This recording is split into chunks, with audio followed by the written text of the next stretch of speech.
Welcome back to the SportsMax Zone. The Reggae Boyz bounced back from Saturday's 3-0 trouncing by Saudi Arabia to record a 2-1 victory over the same opponents in Riyadh early on Tuesday. The Reggae Boyz started a strong 11 with goalkeeper Dwayne Miller, Gregory Lay, Michael Hector and Damian Lowe started in a three-man defence. Ravel Morrison got his first start for the national team, while O'Neill Fisher, Daniel Johnson, Leon Bailey, Bobby Reid, Norman Campbell and Javon East also made the starting roster. Goalkeeper Amal Knight, Kevin Lambert, Kemar Lawrence, Tariq McGee and Joshawn Anglin also got playing time off the bench. Despite starting the better of the two teams, Jamaica went behind in the 29th minute with a controversial goal from Abdullah Al Hamdan. However, Daniel Johnson scored a beauty from outside the 18-yard box in the 34th minute before Javon East's well-taken left-footed finish gave Jamaica the come-from-behind win. This was Jamaica's second victory in 6 meetings against the Saudis dating back to 1998. The only other victory was also a 2-1 triumph in 1999. Well, to discuss the Reggae Boyz' performance in today's match, we are joined by football analyst Chris Taylor. Welcome, Chris. Welcome, Mariah. Welcome, crew. Happy to have you. Greetings. All right, so we're going to start and discuss the Reggae Boyz. How well did they play, of course, after that beating they got on Saturday? Yeah, much improved performance. Winning hasn't been a regular thing for the Reggae Boyz. I mean, this is their first victory in 5 years away from home. You remember that match against Haiti in 2015 where they won by a goal to nil. That's the last time the Reggae Boyz have won away from home. So it's been quite a while. And obviously in the 3-0 loss, you could see that there was a lot of rust. Very open within the middle, no communication at the back. I thought, as I said, for the most part, a much improved performance. Not something to get complacent about or so on, but it's good to come away with a victory at the end of the day. And some of the players who would have played today versus their game in the 3-0 loss, they certainly had improved quite a bit. Chris, one thing that stood out for me, our Reggae Boyz made a couple of errors. Javon East, of course, Leon Bailey, I don't know what happened to him today, was not looking his best. How significant were those errors and what do we take from them moving forward? Yeah, well, Leon Bailey especially had a shocking miss right on the goal line. I mean, it was more difficult to miss than to score, and he achieved that. But yes, I just think that for the most part, we haven't seen the best of Leon Bailey playing in the national colours so far.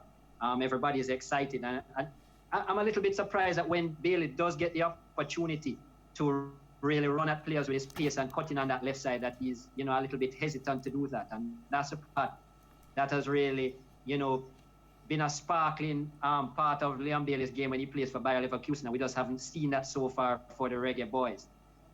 Needless to say, I thought Javon East, was probably the MVP of the game. I thought he played very well. And in a 4-2-3-1 setup, which was slightly different to how the Reggae Boyz would have played in the 3-0 loss, where they played a 4-1-4-1, which is almost like a 4-5-1 the same way, but with just one covering player in front of the back four. Yeah, and I thought that today's game, that was a major improvement because they had the two players in front of that back four. And as you saw in the 3-0 loss, that back four really lacked cohesion, the communication. And I think that is where the Reggae Boyz have suffered so far. I don't think they have a real leader at the back. But as this second game went on, I thought Hector and Lowe did a better job in terms of communication, playing the lines, blocking the spaces, throughout the 90 minutes. Chris, I feel like you're marking very easy today because you're giving Javon East the MVP despite, of course, the miss that he had today. That could have been a good goal for the Reggae Boyz. And I agree with you, and it was a shocking miss for him as well. As I said, both himself and Bailey must be thinking that that's the worst misses of their career. I don't even understand how East would have missed that. I mean, hitting that shot right back to the keeper. But you look at his game. For a lot of the time, he was a solo man up front. And even though it was a 4-2-3-1, I thought some of the time that three behind him was a little bit too far in terms of giving him, the added support. But I thought he did well at holding up the ball, running the lines, carrying that one centre-back away from goal. I thought he did very well at that. I do think he was fortunate to get that goal because I do think it was a foul on the Saudi Arabian defender. But nevertheless, showed great composure with the finish. And I thought it was a really good outing for East. And I thought he was a big improvement to what we saw from Kemar Malcolm in that role in the 3-0 loss. Yeah, so happy that you weren't the referee in that game, Chris, because you would have called back that play and Javon East wouldn't have got that goal. Here's where I want to take you. People criticize FIFA for sanctioning friendlies during this period of COVID-19. But precisely because of what we've seen from both teams, Saudi Arabia and the Reggae Boyz, between Saturday and today, and the lack of chemistry, Rene Simoes' favorite word, that was evident in the Reggae Boyz play, if we were to keep it partisan, and the fact that there are several players who are unknowns, and there are some players in Theodore Whitmore's squads, Chris, who are known unknowns. You get what I mean? This proves why it was necessary to play these two games at this time, especially with the important assignment of Gold Cup coming up next year and the more important assignment of the World Cup qualifiers. Yeah, and George, as you can appreciate, the more games, the better for the Reggae Boyz. I mean, you just think that they haven't played a game in over a year. That's crazy. Obviously, COVID has been around and it's been very difficult. But I mean, as I said, the more games, the more you'll build that chemistry. And of course, if you have a lot of players that are not local based, where you have that opportunity to constantly train and so on, then you're really picking at straws. As you say, you just have players coming in, going out. But I think this is one of the issues that a lot of international teams do face. I think that because Jamaica do have a lot of overseas-based players as well, that it does make it difficult. So I agree with you with that. However, today, those overseas-based players, to me, were a real revelation in terms of the midfield work. You think of, Ravel Morrison and Daniel Johnson. I thought those two were excellent. The two English-based players, one playing for Sheffield United and one playing for Preston North End. I thought they were really good in the connectivity. And in terms of the impetus in going forward, I thought especially Morrison really showed that drive and that purpose within the midfield. And I think that he was one of the main reasons why Saudi Arabia were on the back foot for much of the time in that 90 minutes. I thought that was critical for the Reggae Boyz. Instead of this tendency to play horizontal and back passes and move the ball too slow. I mean, for a country that boasts the fastest runners in the world, you would think that the one thing we would operate with is speed. Yes, yes. No safe passes like a certain club captain who plays for a team that you adore. Yeah, but that's another thing for another time. Chris, you speak of Ravel Morrison and Daniel Johnson in the midfield as individuals, and again, these are, if this game were called off with the COVID scare and everything else within the Reggae Boyz squad, these are two players that Whitmore wouldn't have had the chance today to see in action. He'd have had to wait for a later date. They may have been injured. There may have been other issues which would have prevented them. So it's good that he got them in. But let me ask you about Michael Hector. Chris, I remember very well being at the National Stadium. I was on the cycle track towards the bleachers. I was watching Kemar Lawrence at close quarters. In fact, we were talking as he took the throw-ins and so forth. Right. Michael Hector played in that game. I don't know if you were in the stadium. Chris, it was shortly after his move to Chelsea was announced that he came to play for the Reggae Boyz. Chris, the bleachers nearly killed him. And since that day, Michael Hector has been very unpopular with Reggae Boyz fans. Based on what you've seen from him at club level, based on what you saw from him today, does he look like a man who's growing into the Reggae Boyz jersey and who can offer us something solid at centre half? He doesn't look like somebody who would have been deserving to wear the jersey of Chelsea, to be honest.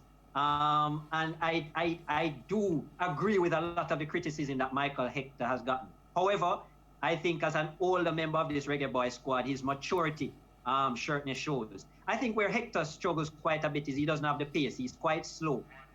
What I do like about him is football is no longer, as you know, George, about kicking that ball out. As a defender, you're getting that ball, you're booting it 30 meters down the field. No, coaches and the style of football is about ball handlers learning to play that ball out from the back. And I find that for the most part, the Jamaican defense are still not getting that. I see Damian Lowe, every time he has that opportunity, a lot of the times he has that opportunity, the option is to boot it out instead of being composed and looking to play that ball out. And that is the aspect that I think Michael Hector does bring to this Reggae Boyz side. He always wants to play in that, comfortable way, taking his time, the composure is there, wants to play out the ball. The only issue I have with him is I don't think generally that he's a good or natural leader of that defense line, even though the Reggae Boys want him to play that role. And I think that that is important. We have spoken about this many a time.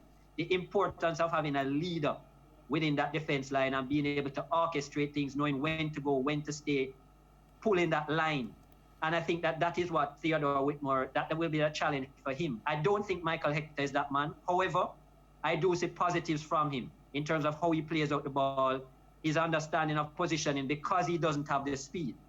But as you said, you know, the defense line is all about communication and so on. And today was a better day than a couple of days ago. Absolutely. So spot on with your Michael Hector critique, Chris. I can't disagree with anything you've said. I too don't believe that he's leadership material, but I think he's useful to have around the squad. And that game that I referenced, him getting stick from the bleachers, was a game against Nicaragua in which we took the lead and ended up losing. Yes. It was horrible. It was horrible for him. Anyway, thank you very much, Chris. All the best to you. That's always a pleasure. Excellent. That's a man who is a first-class regional umpire, Christopher Taylor, a man who's a qualified referee, and a man who knows everything that involves a ball, anything that involves sport. Chris Taylor can give you a good conversation on it. So, Mariah, the Reggae Boys getting the job done. I want to ask you about the Soca Warriors and the Barbados. Tina, when was the last time you went and saw the Barbados national team play a live football game? I know you're a sportsman, not just a cricket man. Yeah, man. I haven't. The last time I went and watched Barbados play football was against Guyana, maybe about 2 years ago. We haven't really been having the opportunity to go and see them or hear that they were playing. I can't remember the name. I think the name Beijing Rockets. Not good. But Tina, based on how, I mean, we all know of Gregory Goodridge. I had the pleasure of playing against him. Of course, he's an old man now. I played against him on his master's team at the football factory some time ago, and he still got it. I can tell you, he still got it. I think we beat them, but it was a hard-fought game. Barbados not churning out the talent like we've seen in the past. Tina, what's happening? You know what? I'm not sure, so I'm not even gonna say anything. I don't want any of my football friends to send me any WhatsApps and then tell me man and flag me off. So no comment, George. No comment. No comment. All right. You pick the safe option. Yeah, Barbados, TNT, and Jamaica. Everybody wants to go to the World Cup to ape what the Reggae Boys have done, what TNT have done, and what Cuba and Haiti did before them.